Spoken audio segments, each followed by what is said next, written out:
How are they possibly going to get jobs? Ru- How are young teachers going to get jobs? Roisin, I'm sorry to cut you off, but we've run out of time. We tried to cram as many callers in as possible. Apologies to any of you that didn't get on. We'll be back, of course, tomorrow. And apologies too, because, Gerry, we were going to have a little discussion today. We were going to try and lighten the mood, give everybody a bit of a lift, of course, with it coming up to the 1st of December. And we were going to ask for their suggestions for their favourite Christmas films. Apparently there's a list of the top 25 Christmas movies, all-time Christmas movies in the Radio Times. We were going to ask our listeners for theirs. But we'll do that tomorrow morning, so they can think about it overnight and let me know tomorrow. As Mark Carruthers would say, something to look forward to. Public transport is paralysed up here. There's a man and 2 women can't get to work. It's everywhere. The public transport has ground to a halt. That's the wonderful thing about Derry. You know, any strikes that occurred affect nothing because nobody does anything anyway. That's very, very harsh. And it is harsh indeed. And I include myself in that. Yes, you do very little. I include myself in that. You know what the best thing is, though? You're able to drive down the bus lanes today and they're not allowed to book you. It's brilliant. I do that anyway. Can you not do that? I thought they were specially for me. No, I'm sorry. That's not the case. Anyway, keep doing the good work. I will endeavour to do so, Gerry. The Lord's work. Cliftonville winning last night in the Shield final. Wasn't that excellent? How exciting.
What better to kick off with than a signature mashup? That's the Beatles and the Kinks. Here may be in a DJ. Good morning, everyone. The number to ring if you want to contact this programme is 08459 555 678. I do not know if the email works yet. I shall discover it in the fullness of time. The text messaging service is also available to all, Catholics and Protestants. It's 81771. Great response yesterday. Remember the lady we talked to yesterday about she was bringing hens out of the yes. egg farms. And great response to that. Because and do you know the most amazing thing was? A fairly large percentage of people who contacted this programme thought that was a wind-up. Isn't that amazing? Yeah, they thought that the knitting of the little jumpers was a joke. But you see, I knew it wasn't a joke because we, of course, on this programme, there's nothing strange to us.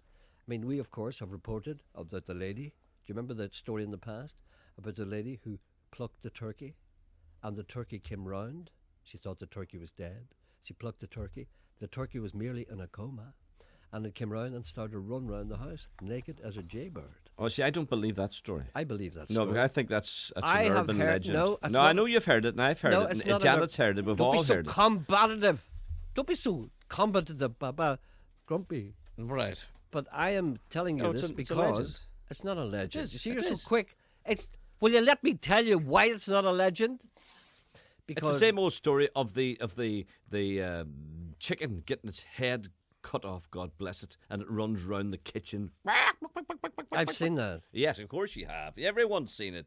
You haven't. The thing is, you haven't. The thing it's is, like Lord Haw will you Haw. stop? Lord Haw Haw, I suppose you didn't believe he is alive either. He was a real person. And another thing, when a chicken gets its head cut off, and I know it's a horrible image for this time in the morning, it does not go quack, quack, quack, quack. That's what a duck That's a does. duck. Yeah, but it doesn't squeak because the head is lying on the floor. And I myself, I have to say this, and I hope there are no children listening, and I know there may well be, because a lot of the children aren't at school today. So I'm not going to go any further with that. But what I'm saying to you is that I have seen this done.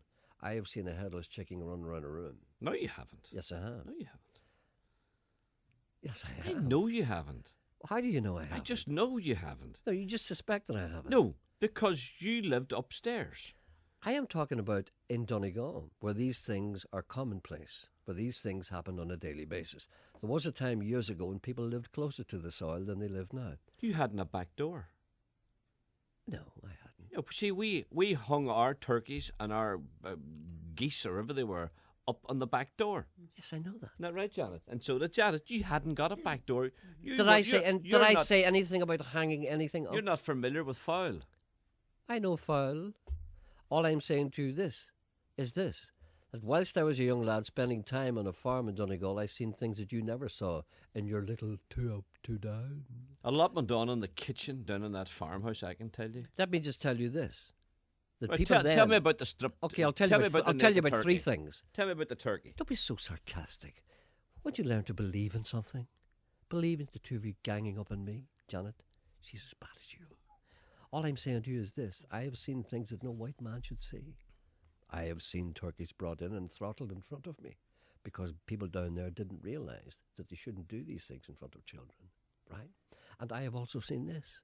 I have seen a number of turkeys being plucked, and I have seen those turkeys being placed away in a place of safety. And I have also seen, on one occasion, one of those turkeys coming back from the dead No. and No. running around. No, you haven't. I have. Yeah, Janet says a load of nonsense. I won't tolerate this. And there's a call. And another thing too, just before you go. What's all this ham talk? Come on. Out with it. What's all this ham talk? Preparing a ham for Christmas? That's private. What's all that about? You just watch yourself today. Scoring? How do you score a ham? I heard all that. I overheard the conversation. How do you score some dope? I heard you and Janet talk about see, how this do you prepare a ham. Let me just explain to the listeners. Janet and I had a private conversation. I didn't realise you were privy to it. I was But standing now- at the bottom of the stairs. And Standing I at the couldn't bottom help of the stairs, eavesdropping Yes, on people's conversations. I couldn't I'm help. talking to a young employee of this station. Yes, A person who's paid by the BBC. Yes. I'm talking to her in a private capacity about my plans for hams at Yes. Christmas. Yes. And you're standing behind a door listening. Yes. Like a common eavesdropper, like a common thief, like a common. There's no privacy left anymore. Anyway. How much honey do you And put even on on it? this, even And on do you this put program, cloves on it? even in this program, we have heard stories about turkeys being plucked and about people, well, having sympathy for the bald turkey running around. Did we not have a lady on this program at one stage who had said that she had knitted a cardigan for a turkey? Yes. Well, how can you doubt that when you've experienced it firsthand? Anyway, the lady on yesterday. What her na- about the person on one? I'm not talking to them because they talked to you first. No, they talked to you. It's Anna. She talked to Janet. Janet's as bad as you are. Anyway, the name of the lady is Barbara, and she said, "I'd like to thank you very much for giving me airtime today. I've had such a fantastic response. People contacting her, wanting to help her, and wanting to help some chickens that she rehomes from chicken farms. What the lady does, she goes to chicken farms and she brings some of the chickens out. It's like going to jail and picking for you the prisoners and bringing them out, and she looks after them. And they've never had any human contact before. And the reason why some of the people thought that was a winder, because they thought it was a kind of an unusual, thing to do. But I didn't think that. I thought, because I have been in chicken farms and I've seen those little terrified eyes and I've seen those little chickens all, But you never think about that, adopting a couple of chickens? You've got a bit of land around you. You could, As a matter of fact, it's a thing that's actually becoming closer to my mind. And the name of the organisation that the lady runs is called the Nut House Hen Rescue, right? And there is a website. It's it's babs at nuthousehenrescue.co.uk. And do you know what her slogan is? No. Have you heard her slogan? No. Saving one hen may not change the world, but it will change the world for that one hen. Oh, that's good. That's a paraphrase of another paraphrasing another well-known expression. Who's on the line, did you say? I'm not sure I like your attitude today. I would say that on reflection, there's very, very little chance of a poor old hen getting into your house. You see, this is your attitude today. It's very negative. I'm very upset at the way you're, approaching this program today. You're negative and evil. Well, I'm putting a hen in the same position that I was in several times at your house. Hanging up behind the back door. When I went knocking at the front door and was told to wait, I'll be out in a minute. So there's very little chance of a home for a hen down in the Anderson. Oh, there's very little in the plucking. Yeah. Hello, good morning. I know. I'll tell you in a minute. No, excuse me, are you talking to someone else? Gerald Michael Anderson here. How are you? Hello? Hello? Emma, will you fix that thing? Gerry. Yes, how are you? Sorry. Hello, you're very faint. Am I? Yes, I can't hear you very well. Well, you see, one of the things, and I've never been able to figure this out, whenever someone comes on this programme on the phone, they can hardly hear the presenter, whereas I, the presenter, can hear the contributor. Can you hear me? Yes, perfectly. Well, so don't you worry about me. that. Pardon? You're doing a good turn if you could give me a wee help this morning. Go ahead. I'll tell you what it is. I was at the car boot sale on Hillview Road, which is off the Grumbling Old Park Road, and there was a taxi came up with passengers that he was bringing to the market. And I said to the man, could you take a fare back to Agnes Street? I'm a pensioner and I live in a wee bungalow off Agnes Street. He says, yes, love. So he helped me put my stuff into his car boot. That's my clock you hear, by the way. I hear it. My Shaman clock. It's all right. And he helped me put my stuff in the car boot. A very nice chap he was. And he came down and he left me off and he helped me carry my stuff in for a few items, it was a bit bulky, into my hall of my wee place. But when he brought the stuff in, when he went away, I opened the black bag and it wasn't mine. It was his. And he had brought in stuff that belonged to him and it's very important to him. And I don't want anybody else to get it. All right, then. I rang the company that I thought it was, but that wasn't that company. So I'm asking you if you could put it in appeal to the taxi drivers. It was 9 o'clock last Sunday morning. Yes. Hillview Road. He gave me the lift down to Agnes Street, a wee street off Agnes Street, and it was at 9 o'clock for a no for fact. I looked at the clock, and if he could come back to where he dropped me off, but I don't think he was aware of the area. But if he could phone your station, and if I could give your number out, and him get the stuff that's his. There we are, and the number is 08459 555 678. And your reporter there has my number. And if he wants to ring, this stuff isn't very important to him. I kept it thinking he would backtrack, but I don't think he was really aware of the area. Okay. And I would like him to get it back. My reporter has your number. All right, then. Yes. Okay. And thanks very much, Gerry. Okay, thank you very much. We'll do Thank what you, I can love. for you. Bye-bye. All right, then. Reporter, Yes. do you have that number? Yes, we have. Okay, we'll You think Is this woman mad giving away hens that actually lay, says Dan.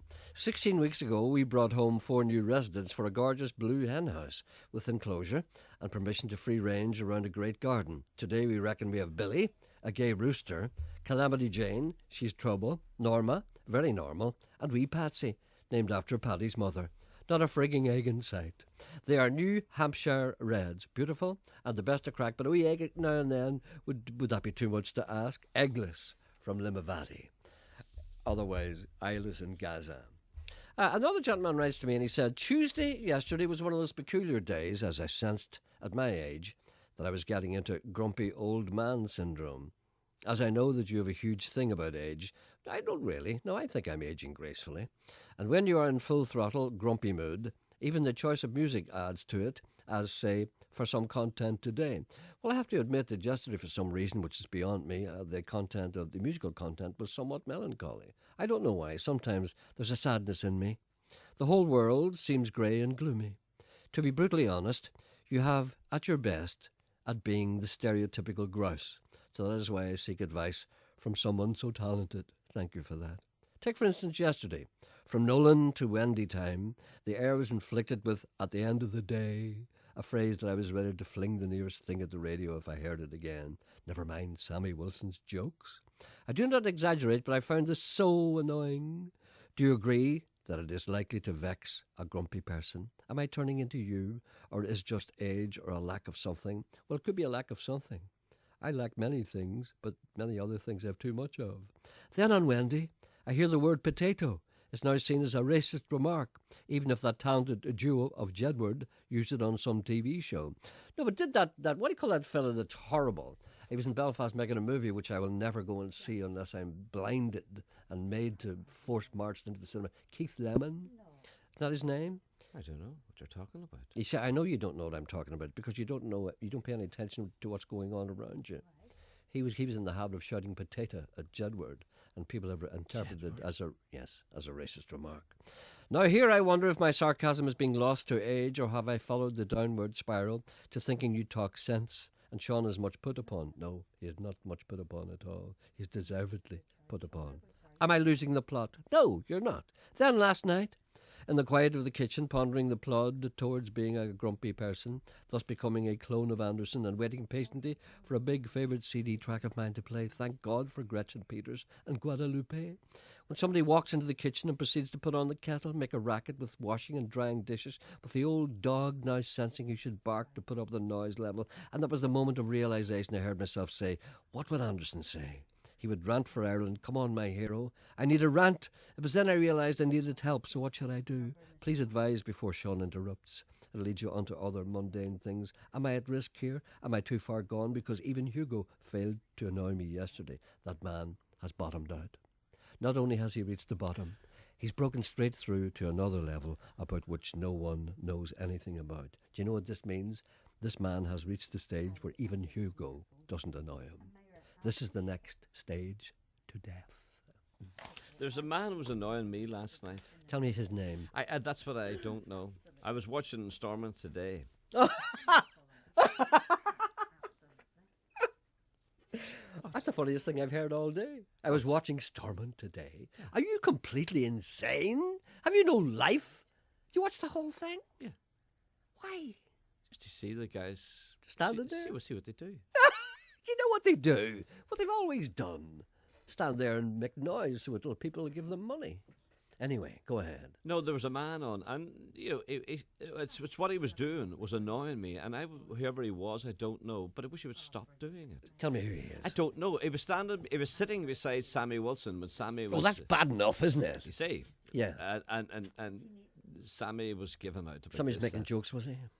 And this man was sitting beside him. What a sense of humour. But he was sitting nodding at everything Sammy said. Yes, man. You know, yeah, here. Hey, right, Sammy, right, that's right, Sammy. Yeah, you tell him, Sammy, you tell him. Tell the one about the fella with a blanket around him. I wish he would stop it, whoever he is. I don't know who Tell him he is. Stop nodding. Stop nodding and stop agreeing with the man. Just you know, if say no get every him once to in a stand while. up and say it. Uh-huh. That's all. That's there were all very right. few people about it yesterday. Well, you see, it's a strike. It's gridlock. Listen, a man has helpfully provided me with an itinerary for your last show. When do you think your last show will be? Today? Today? Is this your last show today? It's the end of November, isn't it? Yeah. I've given the BBC until the end of November. That's now. That's today. 30 days has September, April, June, and November. All the rest are 31 except February, which sometimes is 29. Right. Here's the. You see two. What do you call those? Bald things? people. No. What do Mm-hmm. you call those other things that fly? birds. Magpies. Yes? If you see two magpies in your back garden, Yes. say, no, you're washing the dishes before you leave to go Yes. to work, right? Don't call this work, please. I've Right. told you about this before. And then when you're going out of your front door, Yes? there's another magpie sitting in front of the house. What does that mean? Is he part of the two? He's the bag man. Is that three magpie? Yeah. Pies. Is Yeah. it? Yeah, it is. Two in the back and one in the front. That's three. That's all right then. Mm-hmm. Gentlemen, I suggest the programme for your last show. 10:30 show starts. The fat boy exits stage left after some gentle ribbing from Gerry. 10:31. Gerry plays an 11:15 song as an opener. Sean mentions something he dislikes. Could be an opener, TV, book, celebrity. 10:34. Gerry gives out phone number and email address. Mentions that email is now working. Briefly mentions Ken in a derogatory fashion. 10:35. Sean does a Chris Moyles for 15 minutes on his penultimate day on the show. 10:50. Gerry introduces the show, having done so already. 10:55. A caller rings in saying they have found a record of achievement, but lost their dog in doing so. 11. 30 minutes into the show and still no callers to persuade Sean to stay. Hand over to news. Silence. 11:05. Outlandish flirting with Talkback presenter, male or female. 11:15. Home stretch. Gerry contemplates his plans for later that evening, accidentally plays an arbitrary track from an unknown CD, is unable to identify what he's just played. 11:20. Voice coaching from Sean, this time teaching Gerry how to talk like a Bollywood actor. Again, loose lips are mentioned. 11:30, some record is played, anything to pass the time.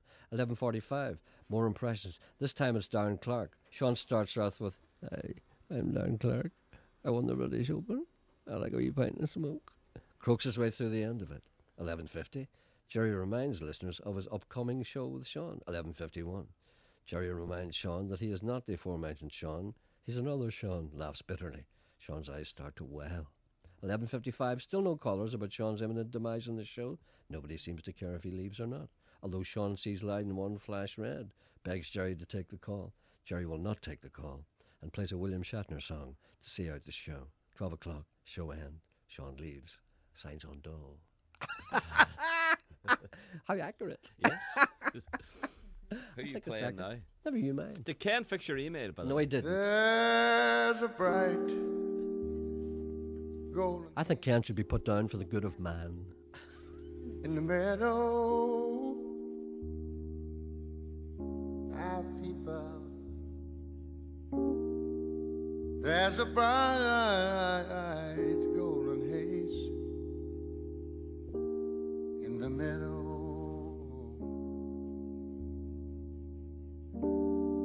The cone is as high as an elephant's eye.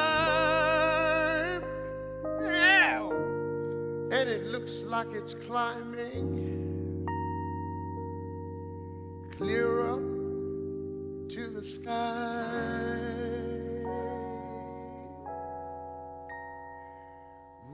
Well, I say, oh, what a beautiful morning. Yeah.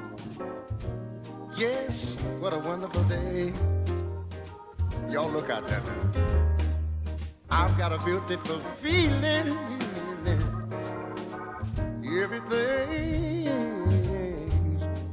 Everything going my way. Y'all come on now.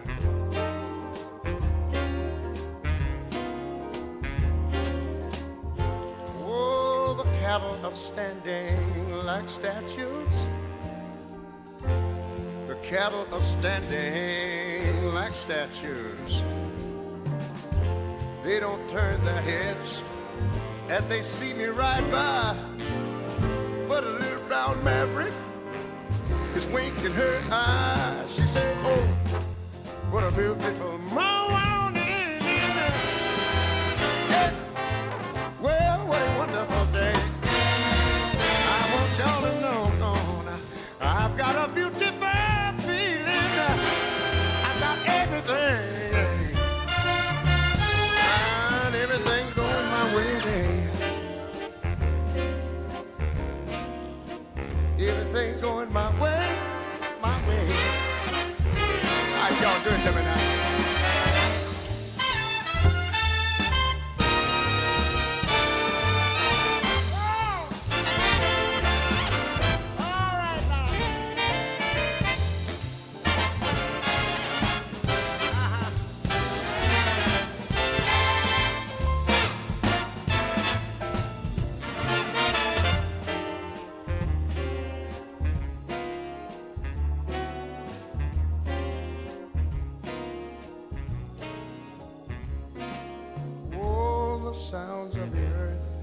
are like music.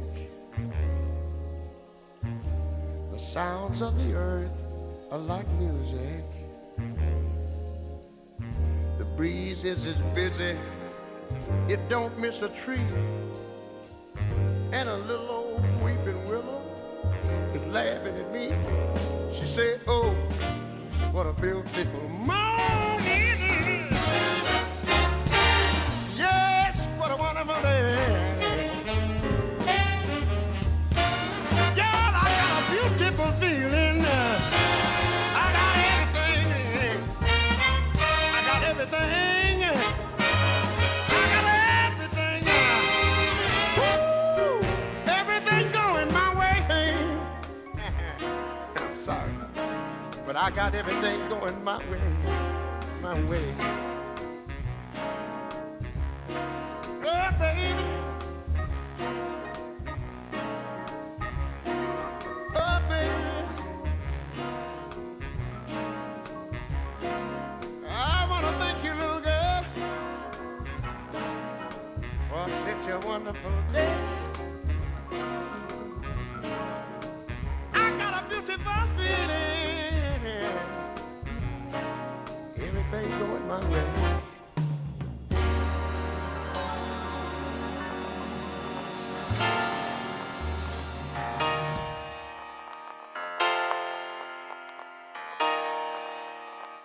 What your friends tell me is true. You already know I fancy you.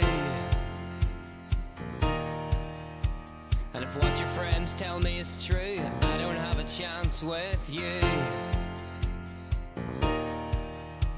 And yeah, whatever. I know you could do so much better than me. And you're a girl and I'll never get you, 'cause basically you're just too fit for me. And when the sun comes up to start my day, I get so scared and I don't know what to say. I'm listening to Elton John. It's a little bit funny. You're always in my mind, in your song. And when the sun comes up and I open my eyes, you're the one I think of, the girl that makes me smile. And then the day goes on and you come my way. I get so scared and I don't know what to say. If what my heart tells me is true, basically you're beautiful. Please leave your message after the tone. And if what my heart tells me is true, basically you're wonderful. And yeah, whatever. I know you could do so much better than me. And I'm a boy you'd never have, 'cause basically you're far too good for me. And when the sun comes up to start my day, I get so scared and I don't know what to say. I'm listening to Elton John. You're always on my mind in your song. And when the sun comes up and I open my eyes, you're the girl I think of, the one that makes me smile, yeah. And then the day goes on and you come my way. On 92 to 95 FM, and 1341 medium wave. this is BBC Radio Ulster. It's 11 o'clock and with the BBC News, good morning, this is Keith Burnside. The National Board for Safeguarding Children in the Catholic Church has published a report on the Church's handling of clerical sex abuse allegations in the Raphoe diocese. It's one of 6 reports on dioceses throughout Ireland being published today. Joe Doran reports. The report says the diocese received 52 allegations of abuse of children against 14 priests between 1975 and 2010. 4 have been convicted of an offence. The report says the Diocese of Raphoe experienced a significant level of clerical abuse cases in past decades, and that one in particular, the case of convicted paedophile Father Eugene Green, stands out. The report draws attention to significant errors of judgment by successive bishops in dealing with reports of abuse. In a statement, Bishop Philip Boyce admitted that insufficient emphasis was placed on the needs of victims, often, he said, in the misguided attempt to protect the reputation of the Church. Picket lines are in place outside thousands of schools, hospitals and council buildings as public sector workers take part in a national strike. Unions say around 2 million people are involved in the action over changes to their pensions. Here, most areas of public life have been affected. 3 men and a woman arrested yesterday in connection with the attempted murder of Paul Macaulay 5 years ago in Londonderry have been released. A 24-year-old man arrested in England remains in custody. Mr Macaulay was attacked by a loyalist gang at a barbecue in July 2006. He's been in a vegetative state ever since. The number of disputes between employers and workers has doubled in the last 4 years. Paul Gillen is an employment lawyer. He says that employment tribunals have become much more common. There has been a rise in tribunal cases. 2007 there was around 2,800 cases in Northern Ireland. That peaked in 2009 at about 5,000. There's been a drop in 2010 to 4,800, but it's still double the amount that we had in 2008. Sport now. Here's Nicky Gregg. In Gaelic football, officials from Carrickmore have confirmed they will not appeal the sanctions the club received following the brawl which marred the Tyrone Division 1 League final against Dromore earlier this month. Suspensions totalling 452 weeks were handed out to players and spectators involved in fighting at the game, along with fines and restrictions on both clubs for next season. The Glentoran manager Scott Young says the club must invest in new players following last night's defeat to Cliftonville in the County Antrim Shield final, and Andre Villas-Boas insists he has no regrets about keeping faith with the older members of Chelsea's squad despite recent poor form. On to the weather and what's in store. Cecilia Daly. Rather cloudy and breezy with a scattering of showers, especially in southern and western counties. Winds will continue to strengthen from the south and it should be less cold this afternoon with temperatures of 9 or 10 Celsius. However, there'll be a lot of cloud around and some further showers. And by evening, a spell of heavy rain and very strong winds will sweep eastwards. The rain will clear again before midnight and it will end up rather chilly with lows of 3 degrees. BBC News. BBC Radio Ulster. Travel news. There are no bus or rail services today because of the public sector strike, but motorists can use all bus lanes except on the motorways. On to flights, and at Belfast International Airport, the 20 to 10 flight from Manchester is now expected at 11:25. Our local airports are expecting flights to run as normal today, although there may be some knock-on effects following disruption at other UK airports. Passengers are asked to keep up to date with their airline and airport websites. And finally, disruption is expected in Belfast city centre between 11:30 and 2 o'clock today, as a number of parades from Belfast City Hospital, the Royal Victoria Hospital and the Mater Hospital, as well as a parade from Central Station, all make their way to Belfast City Hall. Aileen Morna reporting. Travel news on BBC Radio Ulster. On Talkback with Wendy Austin today, the biggest strike for a generation. How's it hitting you? Are you at home looking after the kids because their school's closed? Has your hospital appointment been cancelled? Maybe you were at work in half the usual time. MLAs have crossed the picket. Have you? Tell us on 08459 555 678. Also on the programme today, to Paris, where tourists have given Oscar Wilde's tomb the kiss of death. And one potato, two potato, day 2 of Potato Gate. All that. Join the debate on Talkback at 12. Thank you, Andy. That's Talk Back coming up at 12 o'clock. It's 5 minutes past 11 o'clock. The number to ring if you want to contact this programme. I'll be here until 12. 08459 555 678. The emails still aren't working. Ken's got other more important jobs to do. He said he came in, he apologised. He came in here and he apologised beforehand. He said, tell him I'll not be able to look at his emails today. I have other things to do. That's what he said. So, well, that's an indication of the importance of this programme in the general scheme of things. Yeah, there's only one Ken. There's only one Ken, you're right. Yeah. Little swine. Anyway, the email address is irrelevant. Okay. I'll have to ring somebody in London now to try and get him to do it. Iris. What? Iris in... No, scrap that, Iris. Okay? Scrap Iris. Okay. Anne in Larne. Yeah. Anne in Larne, who's sick in bed with the flu. She would like you to play something for her friend Geraldine in Green Island. And could you play something nice for her, please? Here's something nice. Ich spiele paranormale Tonbandstimmen. Was sind paranormale Tonbandstimmen?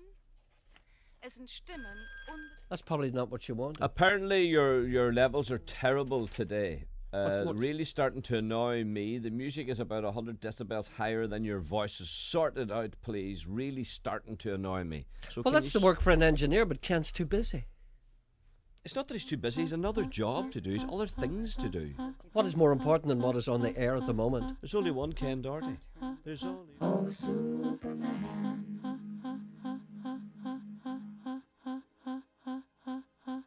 Oh, John.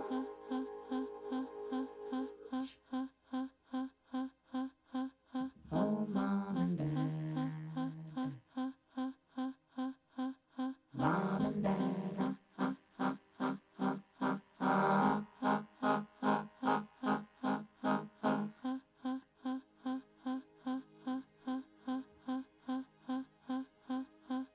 Oh, Superman.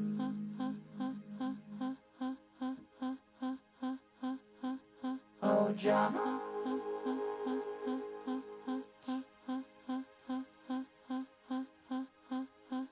Oh, Mom and Dad. Mom and Dad.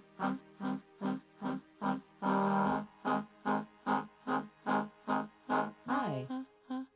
I'm not home right now, but if you want to leave a message, just start talking at the sound of the tone.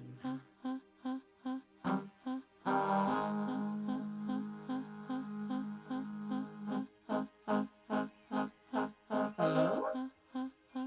This is your mother. Are you there? Are you coming home?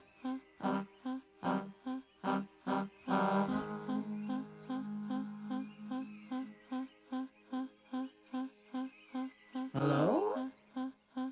Is anybody home? Well, you don't know me, but I know you, and I've got a message to give to you. Here come the planes.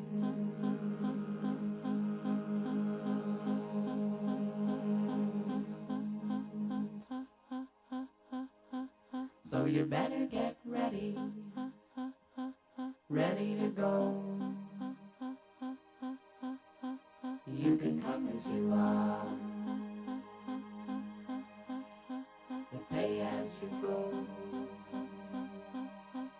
Pay as you go.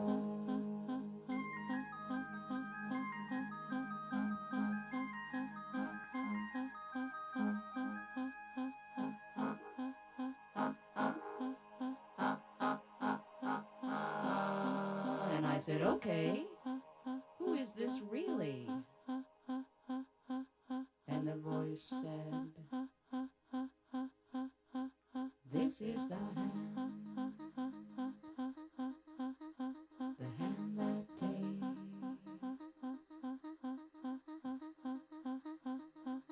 This is the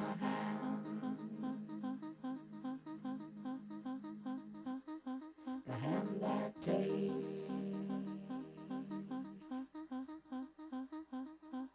This is the hand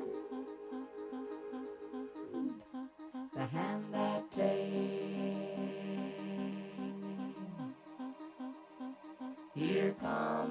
planes.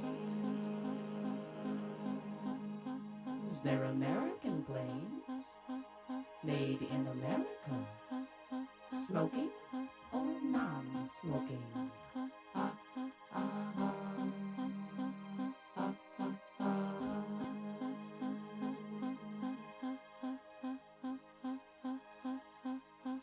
And the voice said, neither snow nor rain, nor blue night shall stay these couriers from the swift completion of their appointed round.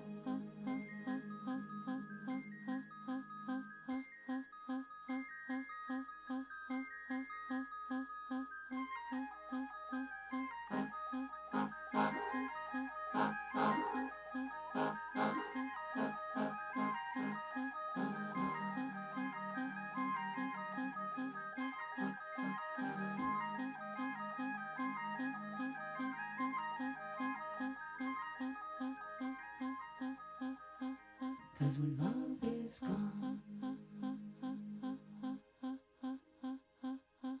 there's always justice.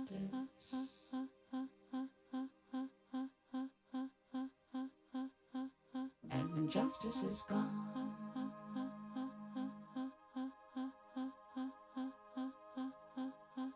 there's always force.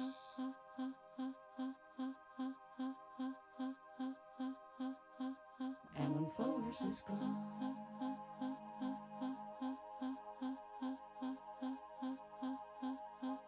there's always mom. Hi, mom.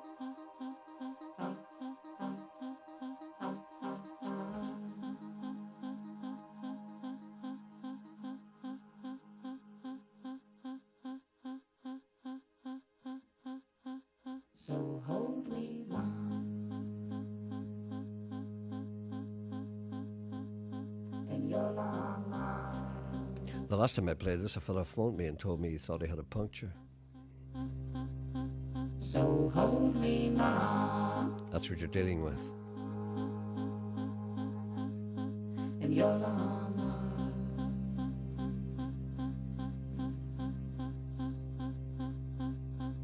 In your automatic arms.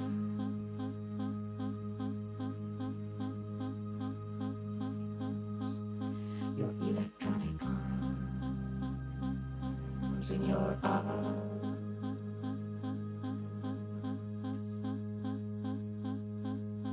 So hold me, mom, in your long arms.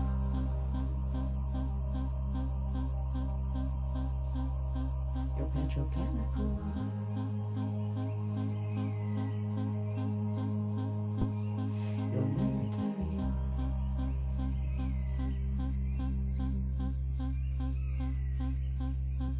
In your electronic arms.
Ain't No Mountain High Enough. Stairway to Heaven. Before that, Laurie Anderson, no relation, a song called Oh Superman, which I know is a big favourite with the listeners. There's so many people phoning, complaining about that song. That's good. No, it is not. And people are saying you should now. What about it now? You should be giving some of your wages that you've earned today back to someone, because it is now 8 and 15, 16, 8 and 19. Do you want a What's that? calculator? 27. It's 27 minutes since you spoke. Is it? Yes. Oh. You played 2 songs back to back before the news. I thought it seemed right to me. Then we had the news, and then we had what you just played there and what you played before that, which is taking us up now. So it's 27 minutes since you spoke. What, are you, some kind of time and motion expert? I just feel as though Let me I just just- feel it's no, let me wrong. just- I feel it's wrong. It's not wrong, It because is I'll tell you wrong. why. Because I work by my instinct. I played that little song before the news, and then I felt as if that other song would be really nice if I played it just right after it. And then, unfortunately, the news came along, and Wendy talked about stuff. And then I said to myself, wouldn't it be nice to kind of age into Oh Superman by Laurie Anderson? And I said to myself, after that, wouldn't it be lovely if that just aged into Stairway to Heaven? And It's a man not singing about you. No, it's about my instinct. It's about how I feel in my water. That's what it's about. And for instance, a gentleman... Is Deja- Maureen there, Janet? Would you talk to Maureen, please? Oh, I think I know what this might be about. Yes. It's about complaining about my music, It's isn't Maureen. it? I know, but I could tell by the tone of your voice that you're looking But there's forward so to many people want to complain. But so what? It says here, I was thinking about that tune, Oh Superman, yesterday. You haven't played it for a long time. You see, serendipity, synchronicity. Just to add to your troubles, your music's shite today as well, Gerry. You see? Says a gentleman. And a person also said, I better talk to Maureen. Hello, Maureen. Well, it's near time, Gerry. What is wrong? Have you taken leave of your senses? That music is diabolical. And that thing before you played the last one, it's like something you'd hear the native Indians when they're jumping around their bonfires or whatever it is, these rituals they have. Are you talking about the 12th, or are you talking about the Plains Indians? I'm speaking about the native Indians. The Native Americans? Correct. Running around their bonfires. They don't call them bonfires. Well, whatever they call them. Anyway. It's pathetic. It really is an absolute disgrace Well, I for can't us play. I can't. elderly folk in the morning doing our chores to listen to that. Well, you see, I can't please everybody. I can. You follow- don't please anybody, Jerry, because it's chronic. The only time we ever have a decent show is when himself is on, Mr. Sean. Himself? The reporter? No, not the reporter, I heard that. Mr. Sean Coyle. When the reporter is on. Well, he is fantastic. And you used to be good in your young day, but you're gone completely mad. Well, Well, anyway, I have chores to do, Jerry. Would you please give a bit of consideration to us older folk? Please. all right then. Okay. Right. You've had your say. I've had my say. It's important that people have their say because. But you after don't all- do a thing about it. I know, but it's Could important. I say hello to somebody while I'm on there? Of course you can. Right. It's Pat and Bob Jones, and they live down on the Brasheen Road. Yes. See, that's. And I just say hello to them, and I'm thinking of them. That's good. All right. Okay. then. Certainly. At least you're good for something. I am good for many things. Right. Thank you, Jerry. Thank you. Goodbye. Goodbye. That tune has given me a panic attack, says another person. Jerry, that song is. There's a word that we don't use here. Get that rubbish off the radio. Jerry, cook your gammon in plum jam and port. It's delicious. Right. See the way people just jump from one selection of comments to another. And Janet's very look. You do anything about Janet? Can you quieten her down a bit? It's very loud there. Do you know I still have vertigo? I know you have. I'm pleased to see it. I like it when you're dizzy. Jerry, I was standing at my window yesterday watching the little birds feeding at the bird table, when all of a sudden, down from the sky, swooped a big grey bird and swooped up a little tit in its claws and flew away over the hedge with it, Jerry. I have not been well since, and I've had nightmares all night. What am I to do now, Jerry? Well, I'll tell you one of the things you must never do. Never buy the boxed set of Frozen Planet when it comes out. There's a wee call for Onion 2, whatever that meant.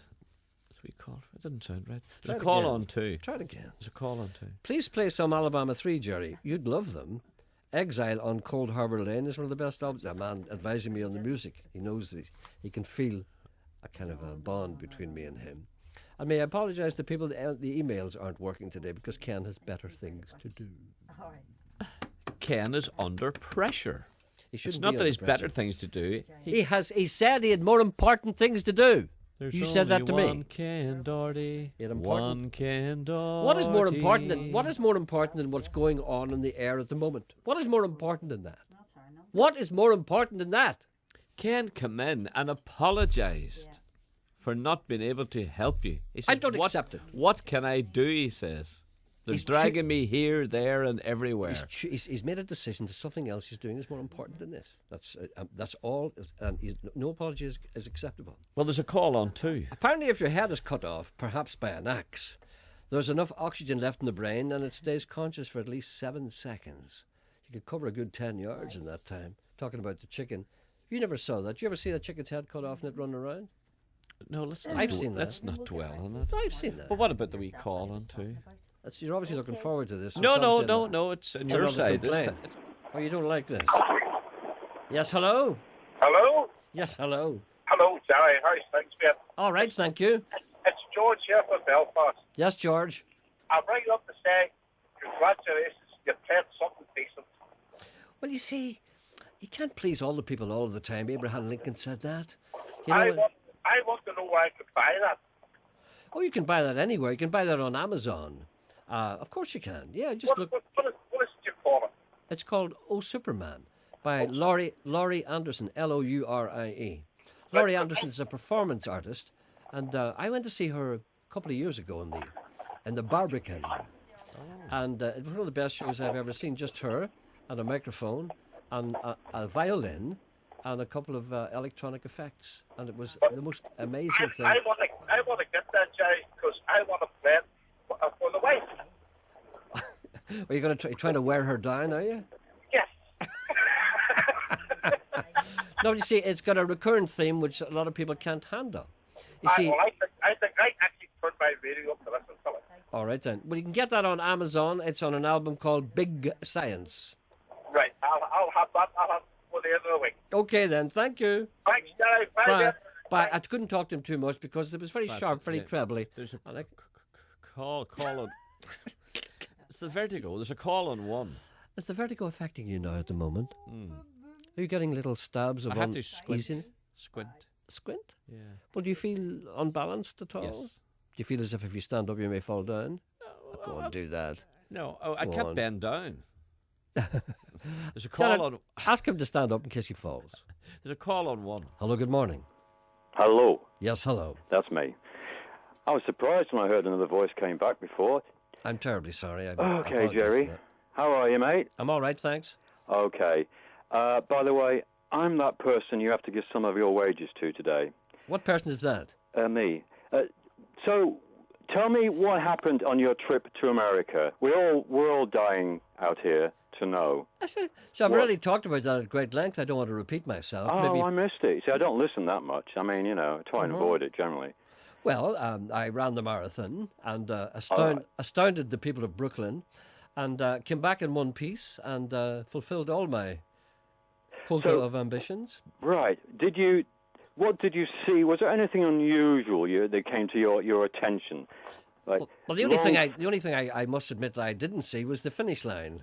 Oh, that's all you did is run the marathon? I ran a bit of it, nearly a third of it. Oh, and then you took a bus? No, I took the underground subway, whatever you call the metro thing, yeah. Cheapskate. You can't raise charity money that way. That's cheating. No. All the charity money was raised, and I have to put my hand up and say that I congratulate all the people who helped me. All the money was raised. As a matter of fact, something in the region of between 90 and 150,000 pounds was raised by the whole venture. Not by me, but by the party I went with. So I was kind of the cheerleader. Well done, you. They didn't see me much, to be honest. But the point was that we had this whole party, and I was kind of poster boy, and we brought a lot of people along, people who trained far more than I did, actually. And we raised something between 90 and 150,000 pounds, yeah, for Action Cancer. Yeah. So, whilst you were running around Manhattan, you didn't see people fighting outside superstores over waffle makers or in food lines?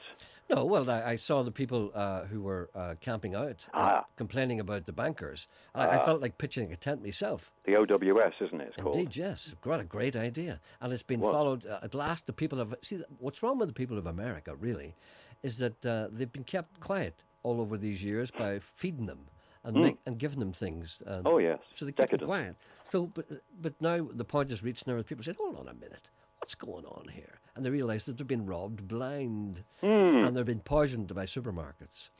You know, And what's in the water?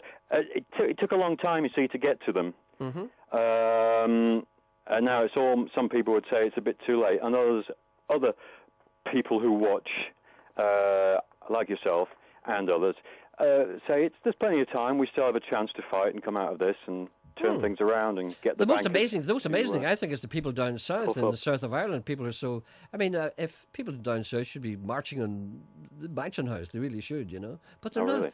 They're sitting there. They're just taking it lying down. Well, that's the euro. You see, that's why Scotland. You know, where I live, that's why Scotland, dear Scottish listeners, needs to stay out of the euro. You see, because that's what they've been told. There will be the first thing happens. You know, when we go into the euro, Gerry. You know, Alex Salmond says that's the first thing he'll do. Throw us in the euro, and then you know what will happen? The first thing the euro people, you know, Brussels will say to us will be 10 billion euros, please, or austerity. Well, Scotland seems to have a good idea about how to run a devolved government, not like here. So they seem to be doing well over there. Anyway, at the moment it's fine, but I don't want any euro. I refuse to have my palm sullied by that green thing, that colour, whatever it is, brown. Probably. I have no such qualms. As far as I'm concerned, my palm can be greased by almost anything. You know, I've never touched a euro. I've never even seen one. It's amazing because I lived in Europe for 10 years. Years old. That's not what Native Americans listen to. Hey, they listen to Meatloaf. And, you know, AC/DC like everybody else. I'll pass that They're on. plugged in. I'll pass that on. And goodbye to Sean. Yes, Sean, goodbye, Sean. Goodbye, Sean. Where's he going? Goodbye. He's going today. Where? I don't know. Where are you going? I don't know. I'll go for a walk. Highland Radio. Fantastic. You do that, son. You Thank do that. you. Have a think. All right, then. Thank you very much. See you future. Bye now. Bye. There's a man concerned about where you're going. I think I'm taking this far too lightly. There's a man looking for a job on 2. Do you want to talk to me about anything? Would you? Yeah, well, there's a man who wants to talk to you now. I don't want to talk to him. I want to talk to you. He's looking a job. Does he want your job? No. Well, you see, what about your job? I mean, what do you want me to do? Do you want me to advertise it? Do you want to talk about anything? I'll come in tomorrow and tidy up. No, do you want to talk to me about... I mean, there's still time to pull back here. Do you want to talk to me about anything? Anything on your mind? Is it anything personal? Well, it's just that... Well, time to talk. People don't bother about me. I feel as though I'm just walking around the corridors of Radio Foyle and being ignored. But you see, that's great because, you know, as you know, men in the BBC have made a career out of walking around the corridors and being ignored. It means that they won't sack you because they don't know who you are. No, but you see, the point is, if nobody bothers about you, it means they don't know who you are, and then they keep paying you. See, just the longer you wander around the corridors, the longer your career will last. But you want recognition. You want to be appreciated. I've never had that disease. Want a company car? You want a company car? Yeah. Unpaid holidays. Unpaid holidays? Paid you holidays. have those. No, you have that. So maybe let me talk to I want somebody. a suit. I want to wear a suit. I thought you had a suit. I saw you wearing a suit at a funeral one time. Did you borrow that of somebody? What do you want? I want to wear nice. Do you want to wear shiny shoes? Yeah, you say the same thing. Sit and talk bullshit. Do you want to do that? Shoes and a suit. Well, listen. I'm getting all clammy. As I sit here talking to you. It's making you ill. It is. One of the things I think you should consider now, I want you to think, come back tomorrow. Yeah, I'm coming in tomorrow to tidy up. Come back tomorrow and think about what you're doing overnight. Because after all, often when you sleep on something, it gets better. As you all know.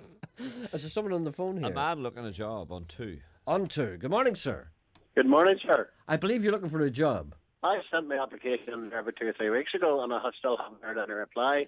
And I'm getting a wee bit concerned now. Did you send it to me? Yes. What was the application for? What kind of position, post? For the sound man. I informed you that I had total experience of 40 years experience on the radiogram. Well, you couldn't be doing any worse. I don't know. It's not within my bailiwick to award you an interview. It's to the personnel people. I'll pass your details on to them. So tell me, why do you think... I'll tell you what I'll do. Yes? Either you give me the job or I'll take that man again up here and I'll train him. And I'll only charge you 30 bob an hour. In fairness, Ken's come out of this very badly. Let me just explain that Ken is overworked, overwrought, and indeed over here. For how long? You see, what's happening is due to swinging cuts. Remember how many? We used to have 3 or 4 engineers here. Ken needs help. He needs help. He does. He needs help. And in many ways, He needs psychologically. a Bang & Olufsen or he needs something. Bang and Olufsen indeed have been looking for him, but he's rejected their advances. No, he's under tremendous pressure. And he's I mean, how can what pressure must he be under when he has no time to minister to the programme that is on the air? I'm telling you, I'll train him. And I'm part of the private sector here. There'll be no. Oh, you're in the private sector. Well, give me some details. chance to go to strike, I'll only charge you 30 bob an hour. Give me some details of your relevant experience, if indeed you have any. Well, at the first, I was on the old 78s there. Then you moved 45. Yeah. We got onto the phonograph, and then we went on to the Phillips lift lid and six deck stack. That's hard to say, isn't it? Just onto the radiogram. And the old steel wheels. Pardon? The old steel wheels. The old steel wheels is right. So what was hard to say? 6 deck. What's that again? 6 what? 6 deck. The 6 stack deck. You put 6 on at one time. The 6 deck. And they would drop in time, and they never a cheap pedal. Okay, well, you seem to be the man for us. And we had the dials, we had volume, and we had bass, and we had treble. But did we have clarity? We had treble. Clarification. Treble gives you clarity. Well, I'll tell you what I'll do. I'll get my people to talk to your people, and we'll see. We'll fly the flag up the flagpole, see if it flutters. Well, we can arrange a meeting in some fancy hotel, and they can stand the dinner. Okay. Okay, we'll spend licence payers' money on a meal. Not a problem. Okay, thank you. You shall hear from me shortly. Okay, goodbye. Where this clock of memory weighs my spirit down each day, then my heart would skip a beat when I think I see you in the doorway, and I smile at him, but I wished it was you, just to hold you for a moment. How I long to see you walk through, and I wish I could have made you stay. I wish I could have got you through that day when you said goodbye. I never thought you meant forever. I never thought you meant forever. And now I talk to you at night, at a star shining bright. I wish I could have walked you through the dark. You're the shadow of my heart, the shadow of my heart. You were just a boy then, who never made it to the end, and I'll be watching for you. You'll always be my friend, and the ride can be rough, and the days can be slow, but the sun's gonna rise up. It's too low. Don't go. And now I talk to you at night, at a star shining bright. I wish I could have walked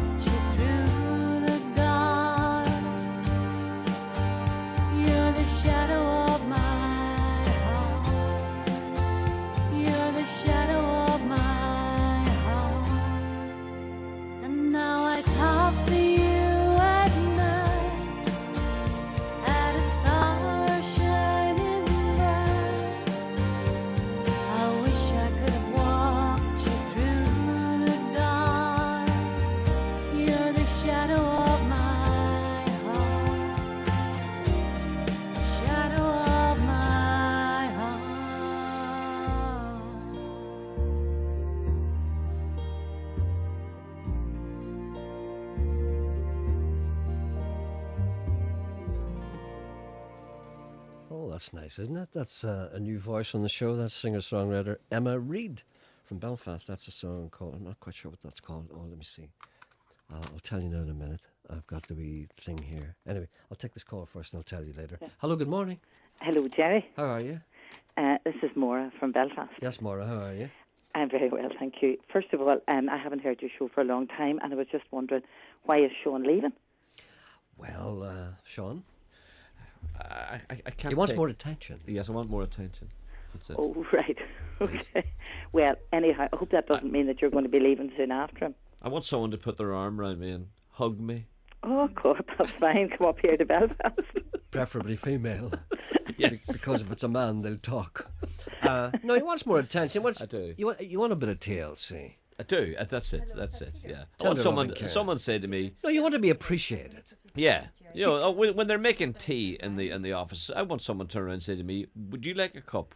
And then if people's eating, I want people to say, if you have a mouth on you. Yeah, you know, that's all. Just, Or instead of coming in with two arms, the one length. Yeah. Okay. And you want people to say, do you want a sup of tea in your hand, son? Yeah, just that kind of thing. That's it. Okay, well, you're bringing back to my mind all those wee phrases.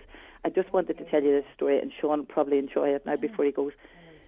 About 15 years ago, my father came up from Eglinton, Thuchandale direction to live with me here in Belfast. Yes.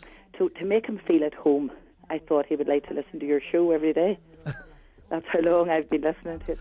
So I thought, I turned on the radio and I said, Daddy, you know, you'd understand about Geordie and all the talk that Gerry goes through and so forth. So the next morning I put the show on as I was making Daddy's breakfast. And I got the comment, I don't want to hear that old blather, turn him off. Oh, this is typical of the way I'm thought of in Derry. But Sean, I have high hopes that I may be able to talk you out of this. I'm going to talk to Sean. I hope you don't mind me talking about you as if you're not there. No. He's got serious psychological problems. No, but not once. Not once. All the time you've gone away on holiday. You never bring me back a present. You've got at Christmas time. You never send a Christmas card. You never even wish me a happy Christmas. Right, I called to your house on several occasions, and I'm told to stand at the door. You'll be out in a minute. You know, just a wee bit of Do you ever call me at home to say, fancy going out for a little drink tonight or anything like that? No, you never do that. Of course not. You never say happy birthday to me. You never. Yeah, and the same applies to. And I leave the building and never even say cheerio. No, the same applies to Janet and to Emma. Does she not say? Does she not? No, bring anything out of it? That's the way you treat us all like that. And we just feel as though, you know, I'm making a stand for us all. Is it anything to do with the general strike? Anything to do with that? No. Anything to do with your pension? Is it? Pension, my eye. Well, listen. Is there any way I can make it up to you? Do you want to go for a pint? I'd probably around you. Feed you with whiskey. Anyway, we'll talk about this later. Let's not air our dirty laundry in public. And I can't see why you resent me not saying hello to you, not letting you into my house, not bringing you out for a drink, not caring about you. Because you don't care about me. When was the last time you bought me a little gift? When was the last time you slipped something into my hand? Anyway, moving smartly on. What does this woman want? This woman only wanted to tell you that story, but apart from the story, because I think you might be a wee bit offended, I just want to say that for those expats from around the Derry region, you have been an entertainment, the pair of you, for so long. And thanks a million. Thank you, okay. And say goodbye to Sean. Bye-bye, Sean. Bye-bye, Maura. Take care, bye. Bye-bye. I can feel a tear. There's a call on. I can feel a tear. Are we to call you poster boy, by the way? Pardon? Poster boy. I am a poster boy. Yeah, well, there's a call on too. Poster boy. Hello, good morning. Poster boy here. Hello. Yes. Hello.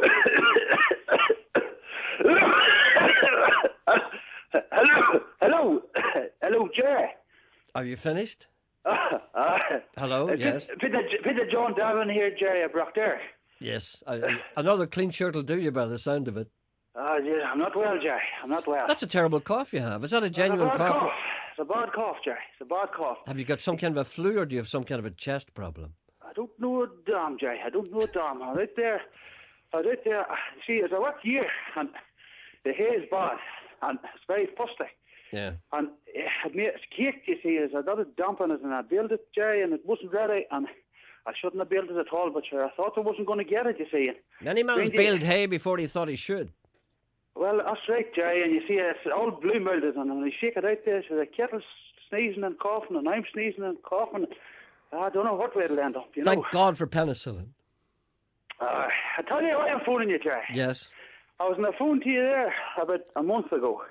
I was telling you about the kettle roar and a terrible roar, and you see, I was telling you that, well, if it was going to be a bad winter, there'd be a terrible high pitch to the roar. And you knew the way it went on. Do you mind that? Do you recall that conversation? I do, of course. How could I forget? Well, Jerry, I tell you what I'm looking for. I want you to help me find a donor. A donor? I'm the last surviving member in this part of the country that still possesses the oral form of cataract.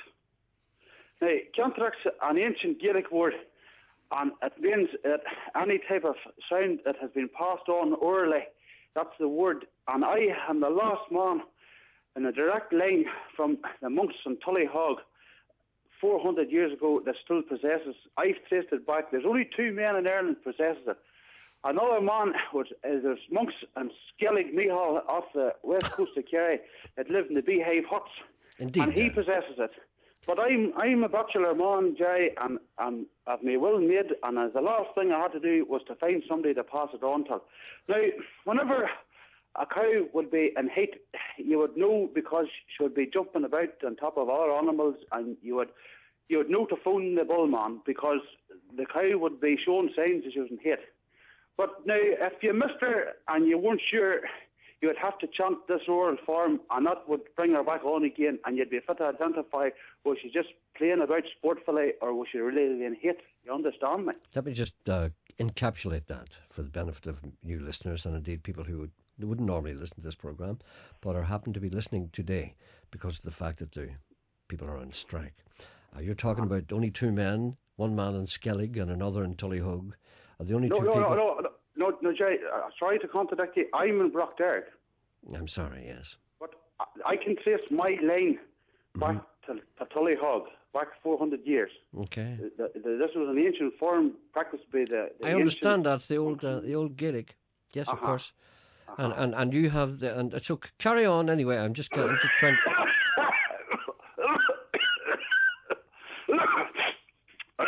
Anyway, Jerry, whenever an animal would be off hit, you'd have to. It's like a chant, and you'd have to perform it. And all of a sudden, well, the results would be evident, and you would know where you needed to take her to the bull, or where maybe she was just having a bit of sport in the field. Okay, can we identify these calls from the animals? Well, that wasn't why I rung, but maybe it would be an interest of a listener and an interest of a potential donor to do that, would it? Could you give us some kind of an example of what it's like, how a cow expresses itself, or a bull? No, it's the herdsman that would do the chant. You see? Oh, he does the chant in response to what he perceives to be the problems of members of the herd. Correct, Jerry. Correct. We're getting places. Okay, so he responds in a time-honored fashion that's as old as as old as the stones that stand in some of our fields today. Jerry, we're hitting the right notes now. Okay.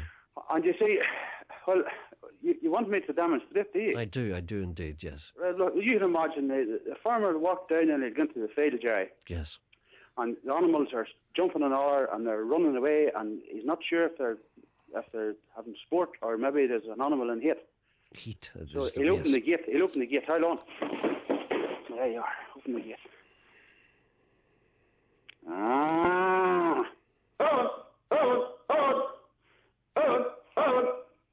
He's calling him, you see, Jay. Sounds like a peculiar kind of human bark. No, but you haven't got into it yet. They'll come running. Sorry. Okay. Oh, they'll come running. Hold on. That would be the cow.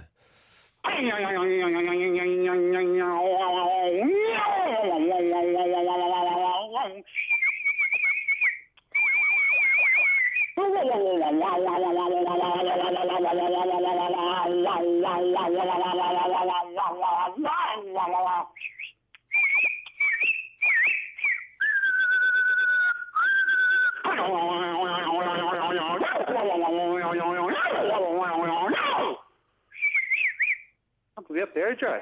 Sounds like the Undertones' new album.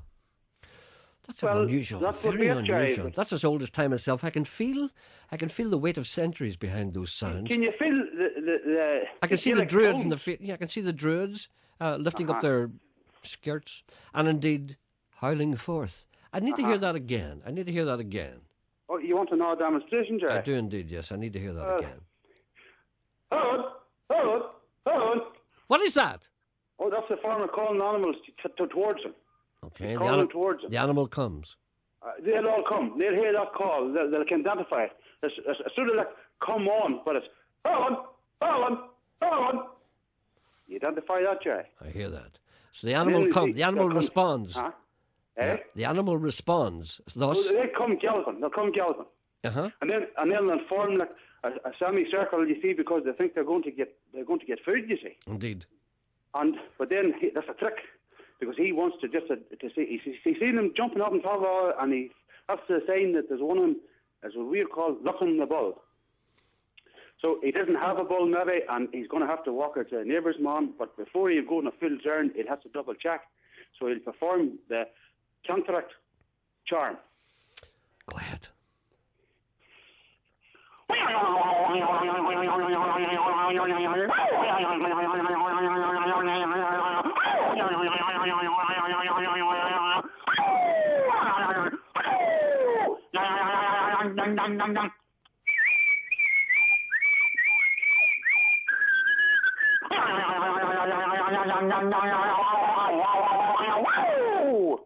Sounds like a combination, a mixture of the 12th and an Aboriginal corroboree. There's something kind of Australian about that and something 12th of July about it as well. It just goes to show you how... Aborigines were the native people of Australia, and like the Gaels were the native people of Ireland, and I suppose it would have very early connotations, you know. If you put a bowler hat in an Aborigine, that's what you'll get. Well, white Aborigines, that's what we are here, Gerry. Absolutely, yeah. Well, listen, Rock Derg, like there would be, like the men is older than time older itself. than time, Gerry. Older than time itself. Well, thank you for that history lesson, and thank you for that sonic representation of what many of our ancestors had to go through. Thank you. And I think maybe perhaps I could talk to you again at some later date and maybe hear some of the old sounds and sights, describe some of the sights. Gerry, as I tell you, I possess quite a few of them, and I would be looking for a donor, a young man that would be willing to take up the line and to carry it on into the next millennium if it need be. I know a young man who'll be free from tomorrow. There's a post you can walk into right away, pensionable. You can be health benefits. Thank you. Gerry, before Yes. you go. Yes. The kettle are roaring low. There's low pressure, and it's going to be a mild winter. Okay. And you heard it here first. All right, thank you. Good luck. We got our redundancy. Myself and the boys went on the spree. A brand new passport in my hand as we took off for the Netherland. Myself, Denny, O'Dwyer and Scottish Shipall. We were all half cut. We opened up the duty free, the red lemonade and the brandy, and jumped and boarded a tram. Oh, the weekend that we spent in Amsterdam. Our first stop was the coffee shop. In we went and we all sparked up. Hashish from Pakistan, Morocco, Nepal and Lebanon. All the boys was rolling joints. They forgot to drink their pints. The water pipe came bubbling around. We took one pull, hit the ground. Let's wake 'em if you can. Oh, the weekend that we spent in Amsterdam. Then we went to the Blarney Stone by the wind at the Leinster final on. The lily whites, the boys in blue, the Tattoos and Majors. Over to Mulligan's for the night. The bar was lippin', the band was shite. The Berg, the Bono and the Wolf Tones. Till Denny grabbed the microphone, gave us a Van de Man. Oh, the weekend that we spent in Amsterdam. Then Macker says, while we're here, we'll go and have a look at all the kinky gear. I sang the quiet prayer, I wouldn't bump into anyone from Kildare. Big dildos, blow-up dolls, snap-on tools, hairy balls, brothers, whips and chains and zips, and Fanny Taylor's God between us and all harm. Oh, the weekend that we spent in Amsterdam. Then we went for a midnight walk. Our eyes were out in stalks, gay bars, bordellos, and models in the windows with no claws. Denny, he danced all night with a South American transvestite. Everything was going grand till Denny tried to drop the hand. Pandemonium. Oh, the weekend that we spent in Amsterdam.